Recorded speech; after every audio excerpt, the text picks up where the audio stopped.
Pathian Polin atu thiang lim ilo ngai thangu sam somli pani chang khata changa chang thum sakhi luite tui cha ka thowa bo mang hian o pathian kanun na hinang ma cha kina thowa wa mani kanun na hi pathian cha kin pathian nong cha kina tui halani engti ka nge pathian ma ka thenanga kain lanango kamit tu hi achuna sanin ka cho ani khoya nge pathian le milo ti cham chia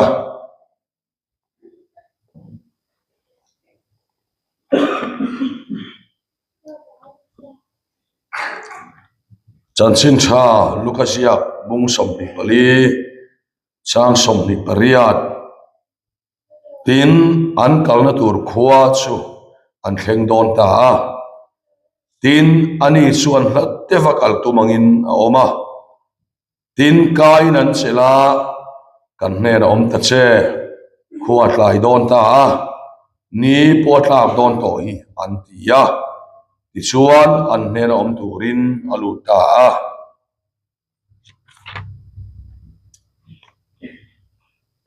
chanchin cha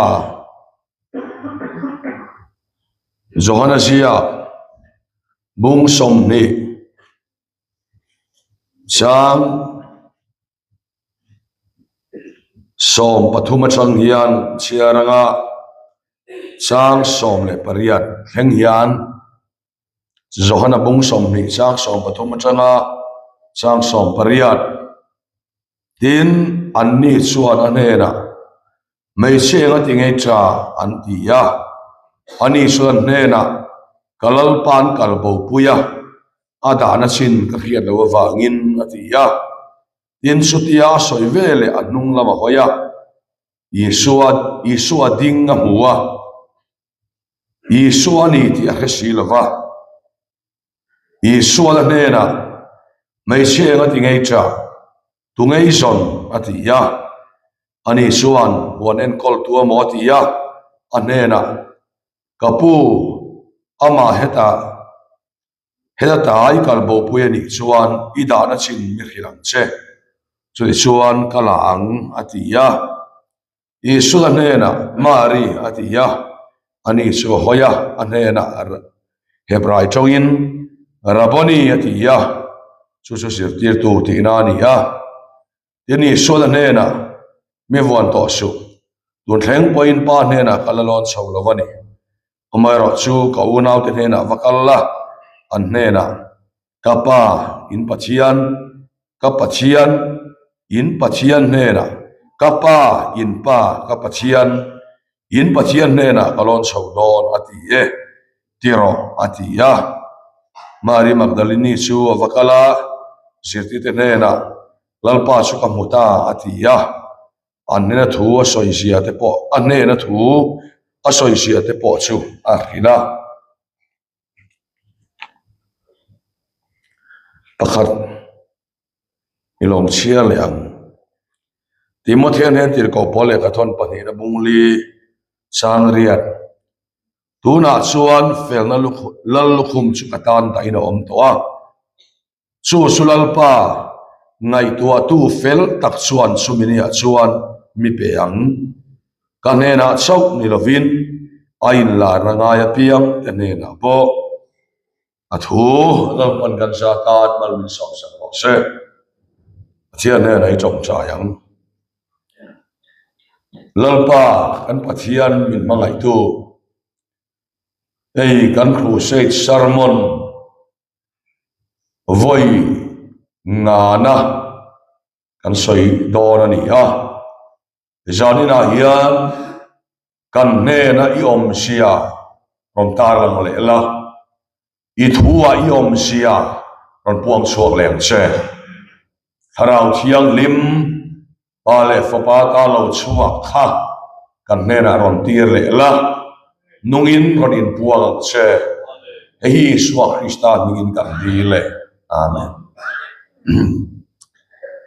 lei Christian sung crusade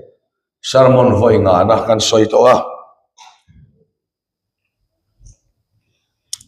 in rin ni sana bu si the tu te khen thu mangin pathian thu kan ngai tha ti chuan pathian ni tu ka iram lo thleng ro se ti mangin Christian chung kodin tur chuan pathian ram nu le pa ka chung kwa a thena ngai thu kan soi to a ti chuan Christian chung kwa din tur chuan tharau thiam hi mangai ti ka tharau ka layang ti kan soi to a ti chuan chu tharau thiam hi min pe ka om poimo sia tharau om ro ti chuan ti sa sak na chuinom in som don lo nia ya soi kha kan ngai tha to boka isanina Christian chung kodin tura poimo tak mai pathian cha ka tui hal chung kwa nu le pa ani angai na lam soi le kan tumani kan thupuya tan chuan midang aya lal pa ngai tu ti kan mangdon ani a thupuya om sia kha sai fia deu ngai mai theya midang aya lal pa ngai tu ti kha in ti theya midang aya pathian ngai bi riau ya in riat na lam ani lova midang aya ngalal pa ngai tu yom sia chu midang in pathian mamo mani aya midang ina pathian mamo a ngaya mani in da tha ring tununa pathian rama theng thei lova din Christian chung kwa podin tak tak thei lova chowang chuan midang aya pathian mamoa ngai tu nia in ria mamo so nia in ria piang dena pathian tharau thiam hi ma thleng thina pathian thil ti theina thleng thina ni chowang chuan kai kan thong kama kan man lar tak mai chu kan mamo na a in chen lova ti hi kon no ten thong kama kan man lar tak mai ni a amaro chuai hi chong kam dik tok lo nin ka khia a pathian kan mamo na hi a in chen vek ani amaro chu kan mamo dan ni ro choi nang kan mamo na zon ai nang lo thei amaro chu ke hi kalau Christian rei to awanga kalau pian thar rei to awanga pathian mamo lo deu chung ko member dang an chong chai tlem awanga pathian mamo bi riau nia zo khiat na kha pathian thu ina a soi tum mane lova chowang chuan zanina pathian chu midang aya ngaya midang aya mamo nia in khiat thi zaina hian apoi mo ber lai ani don ni ti hi kan ri ro lo khela thawme engwang nge kan ti chuan pathian hi mak deuh mai chu Christian chung ko din na tura chung ko thatak mai fa te po rin na ko nga po mi tha e son na po mi ho thing kha nu le patin hian kan vision veka chu kan mathir ani vet ani chu kan mathir chu chung kwa ruwa man na le mathir kan nei nge yanga ma se mathir tilian apiang a pathian a chang chu mang lo he azalina soi a do chone kan thian pa hen vision nei lian khop mai min long kha thiam lo bola speaker ro pui tak mai ni he vision lian tak mai na ya chu ni hi tu khop mai ni som li cho mai ani ti chuan cho mai ti chuan ni som li cho hei to kha chuan pathian in a vision kha ti ho thil mai tu ra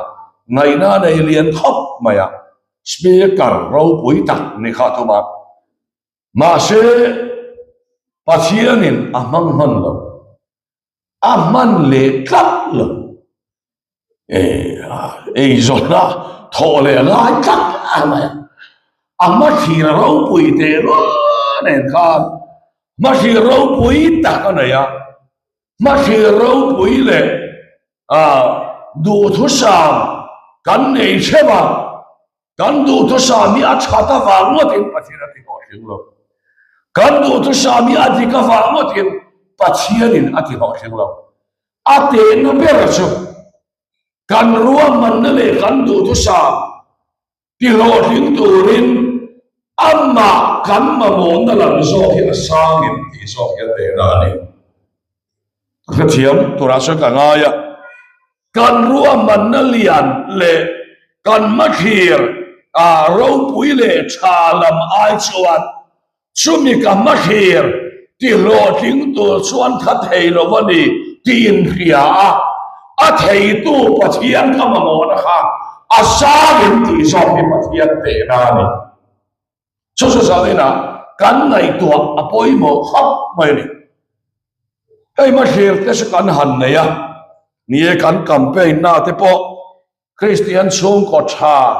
fa tha kan zawaya pathian lam hoi ni kha kan du fekani chumi chu kan du na su mi hring zo na po thei to kan chua tlang thidani ama ero chu pathian ina adu ber chu enge ni kan ti chuan kan ti thei lo wani chumi kan ruaban na po chu ti hria ama kan nai na hilal par en ber ania so zalina hian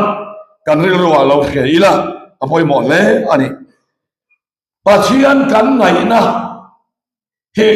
tam tak resu an sang lo khop maya pathian hi kan ngai lo ti tai la mana pathian ka ngai thui ka stay ta sa kan chian pa pathian aron comment na chuan nei to rengan ngai ami atia i kol to reng se engati nge ila ngai atia nu ngai zong po kan in nei to nuwa kan in ngai to ngai lei men pathian ngai chu an la nei lo ti na ni ron ti dai hemi ngai zong le lu pai ni ne nei la va biar nu te biar pa te no poi te pasal te su kan om na amun khat lova amun khana kan om chuan kan ngai me ma se amun khata kan om kan in bu khan kan ngai na re de amero chu pathian chuan ni ve lo anei tu apiangin kol reng sum hian kan ngai are thei lo lang pa from noske chumi pathian nai na su Christian su ko tin nan hian point mo tak mai cái niên các hiệp he avahan point mo tak em so kan hiat sian point mo lenin pathian pulut ta trong kam kala hiat leng kan veng pa kan fa pa edi kan dia kan pathian tholama kan thian nu hian pathian hi tu hi hal lo lut to ka atia pulutan mithian tu hal ngai nei ne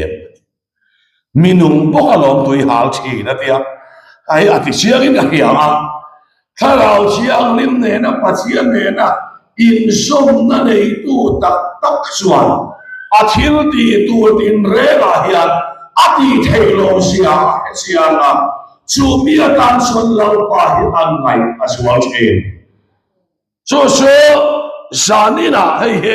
kan nai to asina poi mo le maya so wa chuan kan tui hal lo pathian kan ngai lo ni chuan kan la kol lo ni ti no ni pathian chu angai om zia hi atei sa ka wa ke to tan chuan Pathian chen sim na te Pathian tho sak na te chang to le lo tem to ta chuan ho a lalpa that sia hi tem chin ve te regu mo sakei bak nei wang lai an ril chang po in class ham re na nei ngai lo tia sam sia ka kan muang khan zalina hian Pathian thil ti mak mina bu to chuan mu le cha kin Pathian hi angai che sumi Pathian kan ngai na san chuan Pathian po hian afan lu khuan afapa khuan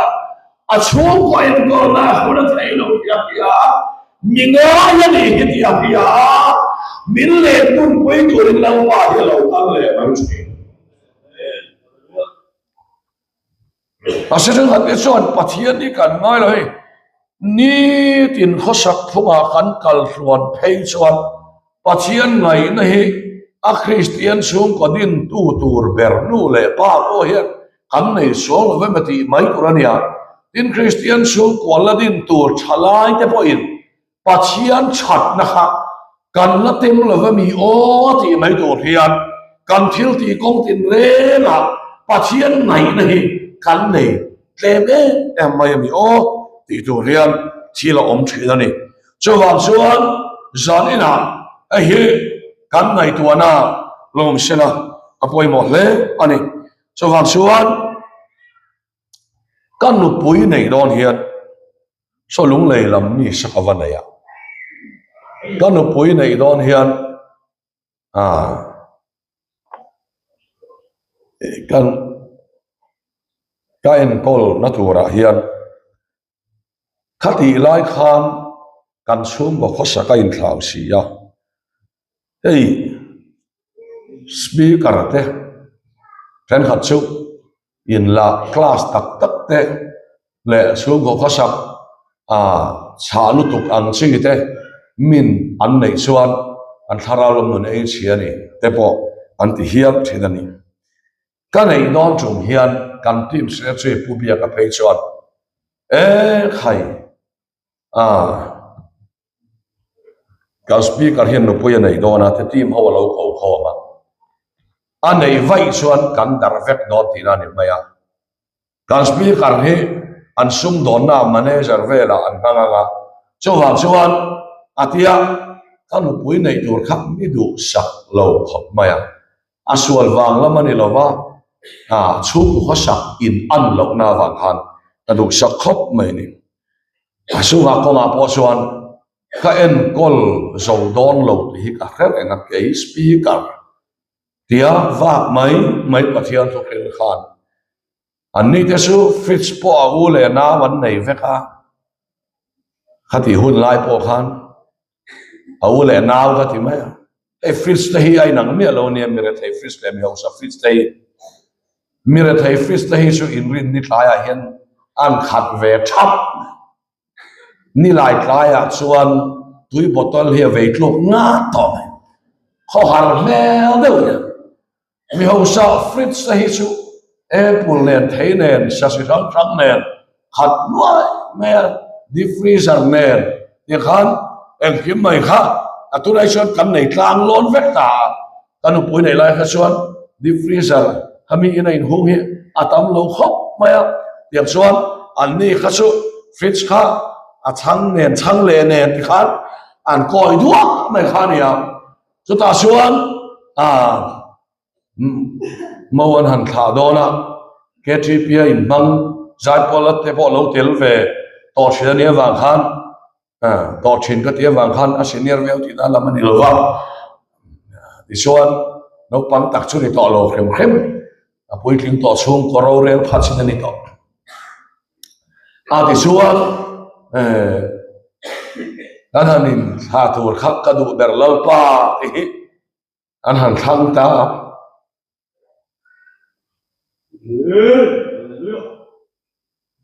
Christian sung kwa dit pui tur hian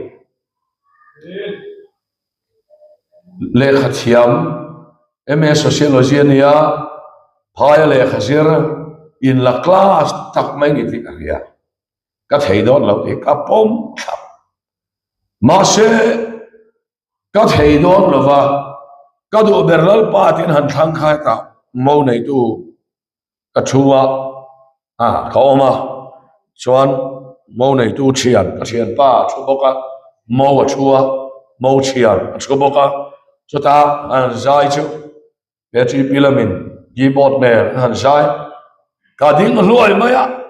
cả hà lệ lùi thốt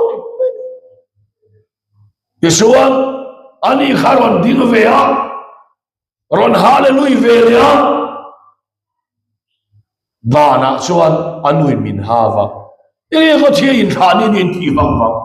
miền vây đùa mê mê về thì đón chiều xin là gì ta xuân cái lúa liền bé là sự các sắc na hiền cái con dâu đón lâu thì cái lúc bùi yên con na tan khát Yeshua cái này là bao phải mua xe Yeshua cái này bùi cái này là opera cái này là bao khăn ăn thì đắng làm ta cho mỗi lần thì nó sẽ là alam po alam ngay lâu hay lâu em về lẽ việc đó tia cái sermonia em suak lẽ tắc chỉ na chang lẽ ngay tia khai soi bình thiện mi hava cái này nu lâu một số lẽ ta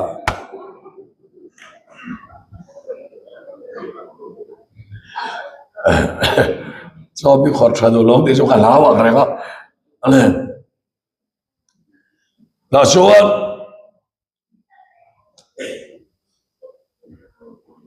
bà thiên là thọ lâu khen ta hey đi nó dính không khắc mày làm ngay rèn lâu phèn em mày hiện đi mà sẽ cái nào nhìn này ta lệ làm rồi cái tiếng ai lâu khem à tin làm hi thằng tụi cái mà sẽ làm hi beran đi lâu thì cái chia là cho vào xuân rong bol na te po hem min enga tingai zo la in mi ron khoi velo an hatia zar kota te ka so thian tem tam em awangin mai te theu nen pujai reverend zai doctor zai ma fanu te nen phai lo om ho school local ho ban ni awangin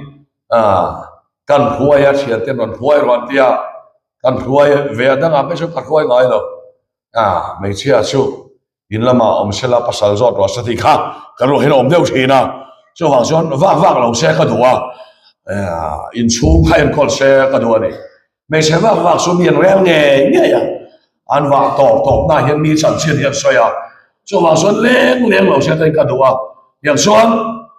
cái này in này khát tu na xuân biết cái này không về tổ xuân là biến hòa mất tía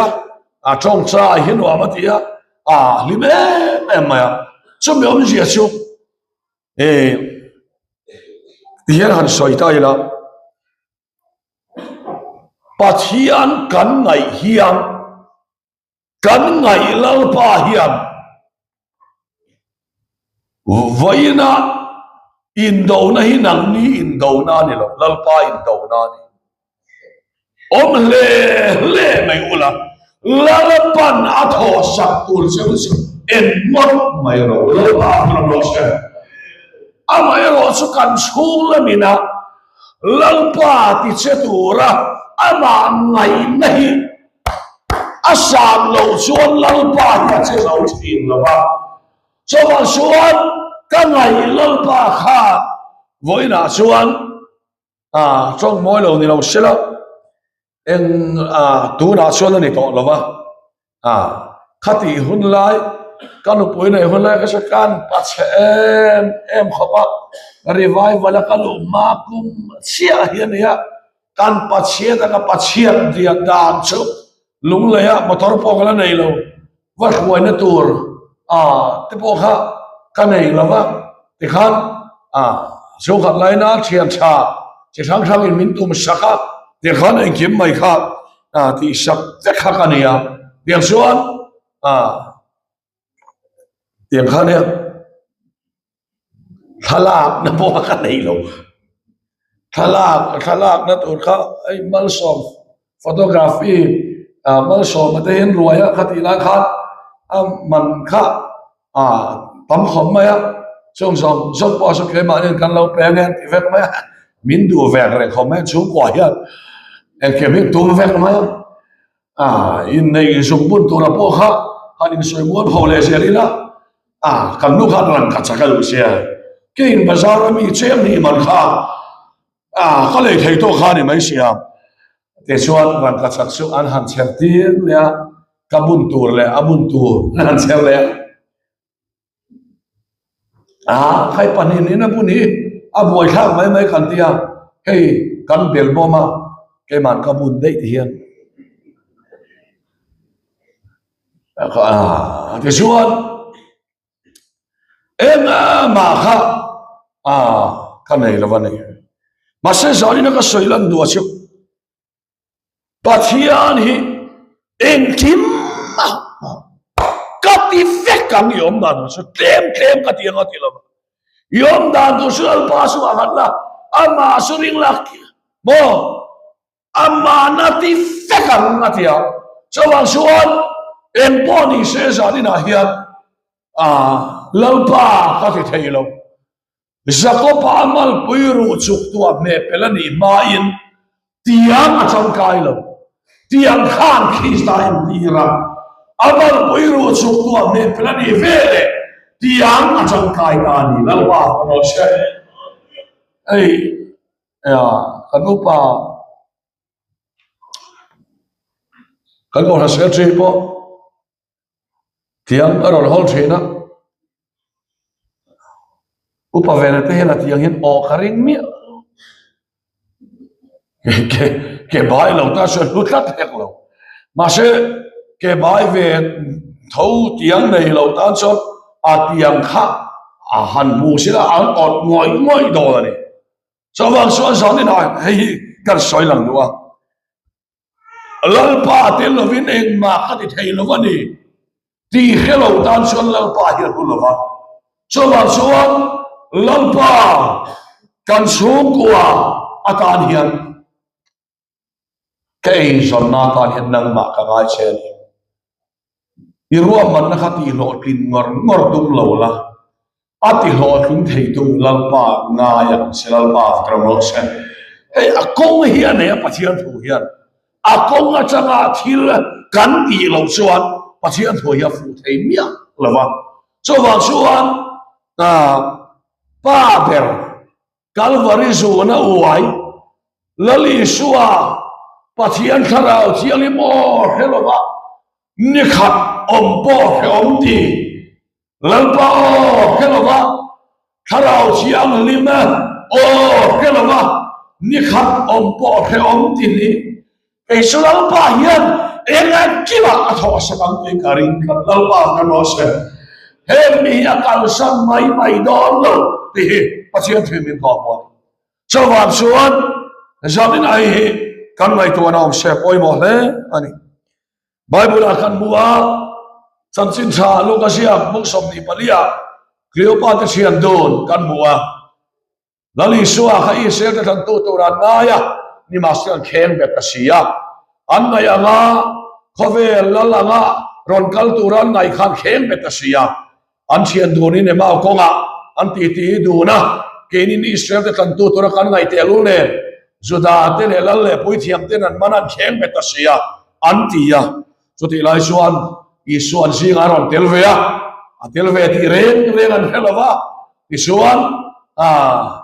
engein soya ten zo ta ison ani pani khan mol ti mel de win tun lai thilom jai khel lova me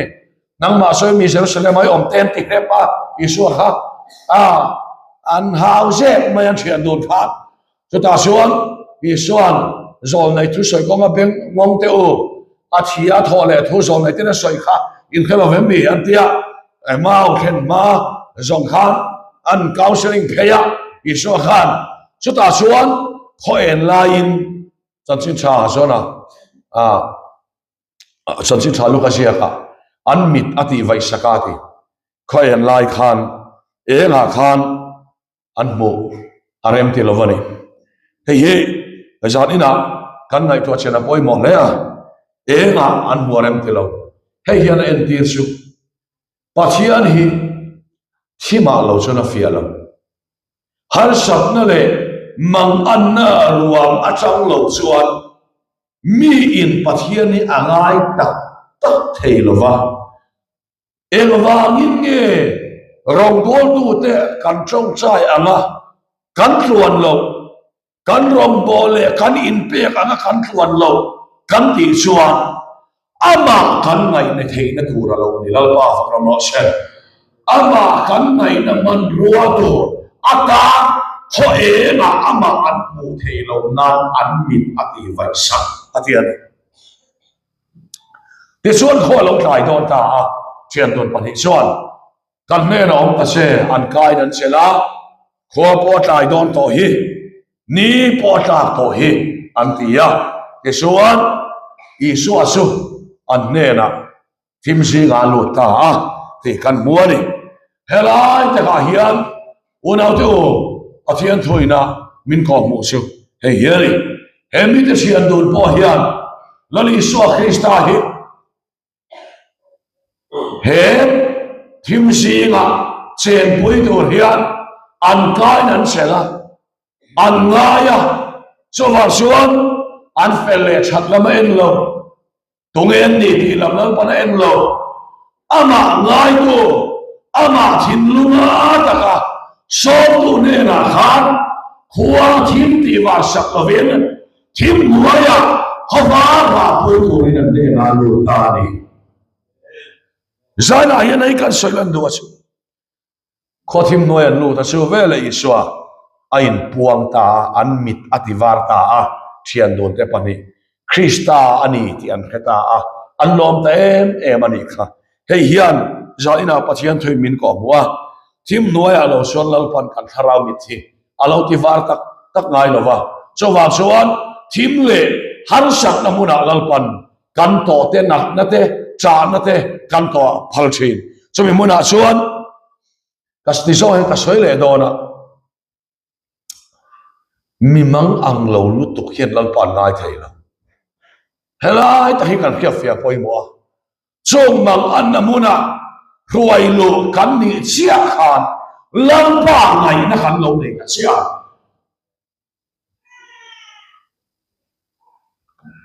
ei pathian thu sha te po kan rianga electric venga hian in ko khana hian pathian ngai tu pathian in puan na mitui tla zoi apol pita thu soi theite ani lo point zanina chotiang anga le pa mitui tla zoya fa de ta na chong chai chin te mitui tla zoya lalpa aw chin te su tu tengen ni an fel big lo zaina hian an fel big lo wa an chabik tina ni so lo amai lo so lalpa ngai lo thelo in han sam mai na siama an duanga thilo lo tian lalpa ngai lo thelo in siama chuta so thim nuai la lalpa heroin buang chin na so ani aron te zaran cheunga a tha tha heron te tling don lo chewani lalpa ngai apia te ne na ron in lar don polan timothe ne na mo engtimia soi kha fel la lu khum su khatan da ina omto keima chok ni lovin ai la na ngai apia ne na hallelujah pathian ko ro no she zala hian pathian in puan na sang to chuan tia bu theya banga ron in lar song ni lo tharawa kan ne nai puan na ngai nai puan na thamuan nai puan na thil ti the nai puan na sumi tel lo son pa der hian thil ti the na kan nei lo fa te su ba kan ni ti the phd kan ni ti the ama ero cho amang an huna pathian ne na in pol tu suan ke hian ti the kan nei lo amang an huna pathian in pol tu suan nu le pa in lal pa kan mamon hilo en to do lal pa from no set khai khu pa khot afa de tan khot min mamo amit tuitla achol bok silova afa pa khon kalam hoilo vial ma se kan in puang te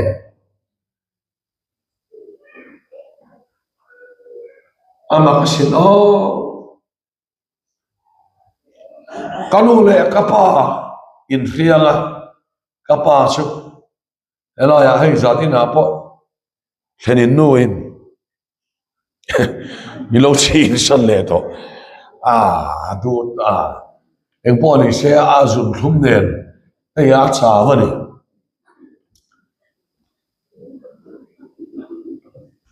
kalom ve ne mem chu làm tuôn khá hallelujah lâu xóm về em khép và tiếng rồi hi khép em lâu mà sẽ là làm tuôn hallelujah lâu xóm thế cái chuyện nào rồi bùi khép mà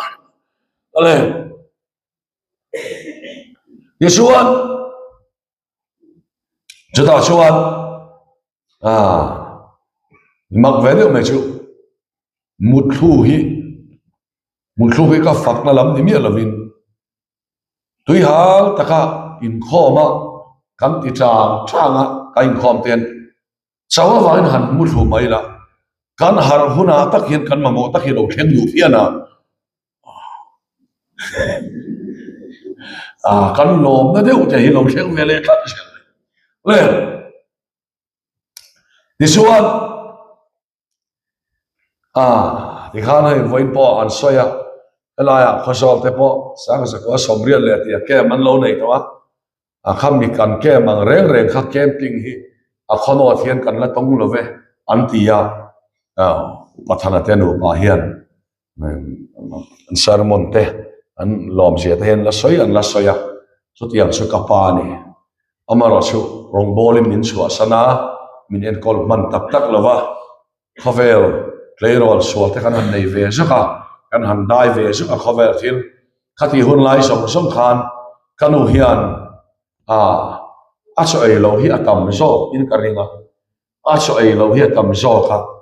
ka u te chu kan u na hi Sunday school exam ate no online in no le pa te kai ruina lo thaboka kai kim lo man ang emo hi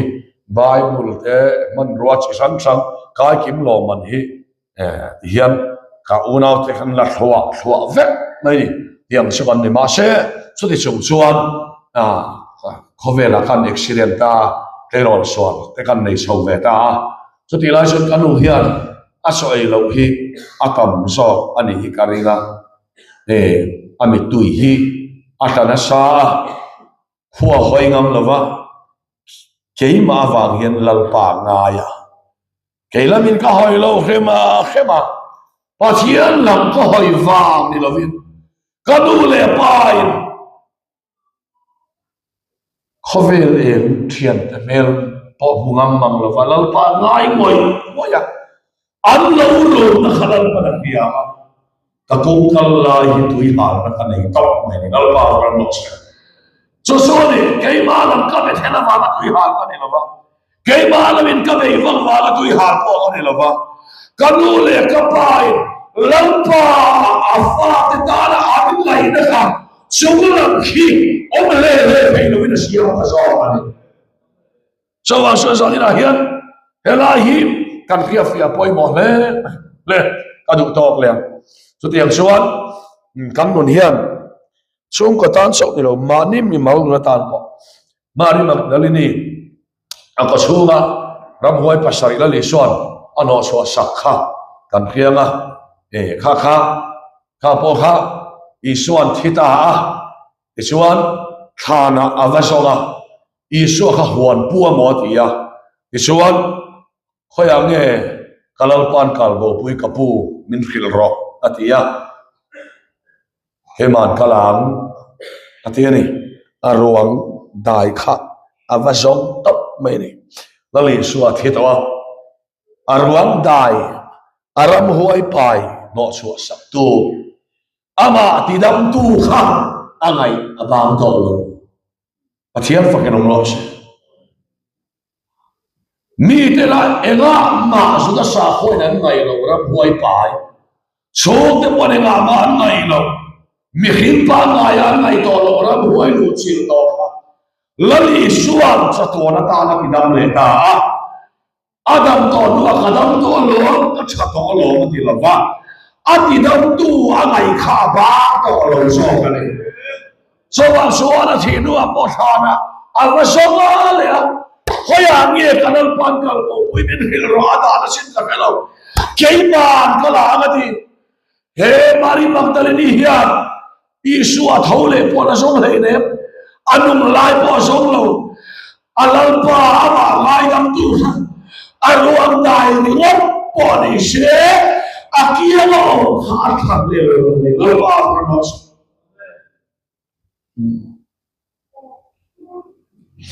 akia lo khát khát lệ la số tiền là vàng tắc xuân Isua anh dẹp thầy to lo Mari in akau ta so ve le hoya raboni atia Isua binga lam ve ta Isua ni ti aketa ne na Isua in puang ta ni ti kan buani so wang chuan zaina hian eng ang che in nge ti hian ti dan pa nga in kan han ti ya o kan te po kan in kho ma in kho muna e nga hian kan nun hian kan lalpa hi angai tak taken sam siap tu in sakhil ui tu cha thua ma hian kan nun hian lalpa ngaya ti hi kan nun tak takaniam ti hi kan pia chia poi mo le takia chutiang anga lalpa sakhil ui tu cha sakhi suliam puya tor to chuan mo lui te tu ya cha kha apan von thina ni tiap chuan zaina mo hian khai sual vanga liam to har sak na to kan ni lo sual lal pa hi kan lo lai tak tak thei lo wa liam pui kan to nak na to ho kan to te lan man lo phara kan dam diak te lal pa thil tu mani lo kan riu nan vonga vong te ya phala so liam pui sual lal pa min lai te che so wa so sakhi po hian liam pui to chuan lui te tu ya cha ka apan vona von chi liam pui to kha lui te tu cha lo thei lo in siam ngai so tiam so sai na hian ke ding e po chung kwa mual pho na kan to te za ngoi na kan to te se om le ba se la mi dang ai le pa min nei ki ko na so wang chuan mi ma mo lam poi kan en to lo ka va ma mo tak em kan ti ngoi mai ni so ni zai na hian so ti nga mi ma mo lam pe to lo ka va ma mo ngoi tak em ti ngoi na muna kan om phot chuan lal pa hi thara va le ti sakhan ma mo hian kan ne nei lang nge ya lal pa ka ram no se so wa so na ma ngai tu te mi da ngai ama ngai tu ti mo te eng ma sal so trong trai to te kan no ra lo rek ne an ma ne ka ma mo so te ka ya ka ju tu soi reng ka nia thu thar don reng ngai ka nia trong moi lo ni sela lui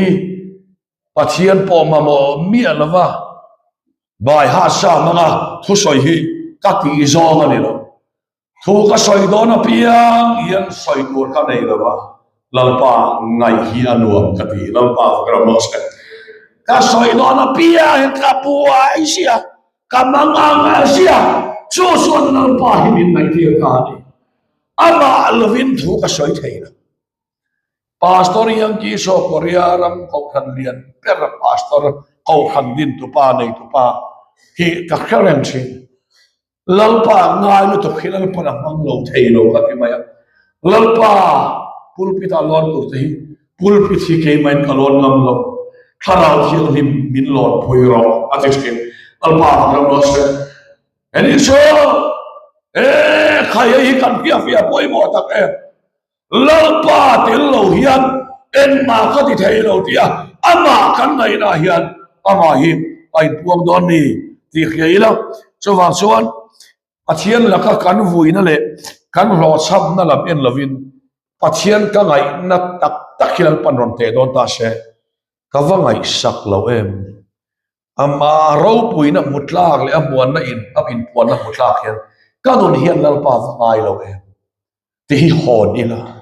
zaina hian lalpa ingai tharam do chu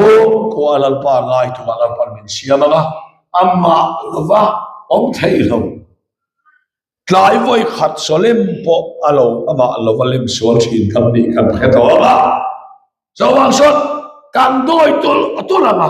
lalpa kan mabo tun don ni lalpa kan mo se apiam tharo apiam hian huai pathian ni kan mo chiang tol atola atel lo isol tui siklem puwa thi thei kan ni dei kan hetwa kan doi tol atola amma hik nai sak lo hi kan nam tal wani lalpa kan mo se so masana ma ngai na kan ni ela kiba atlu top bai ti him pathian thui min ko wa so wa chuan zaina hian midan aya lalpa ke aya mamo hi mutam lo ila mo mit ani ai hian kama mo sok ti himani mutam ni la so Christian sum qadin na ta na nupuitan pasaltan thalai tan kan mamo ani athu kan soite alban kan satan mal sabros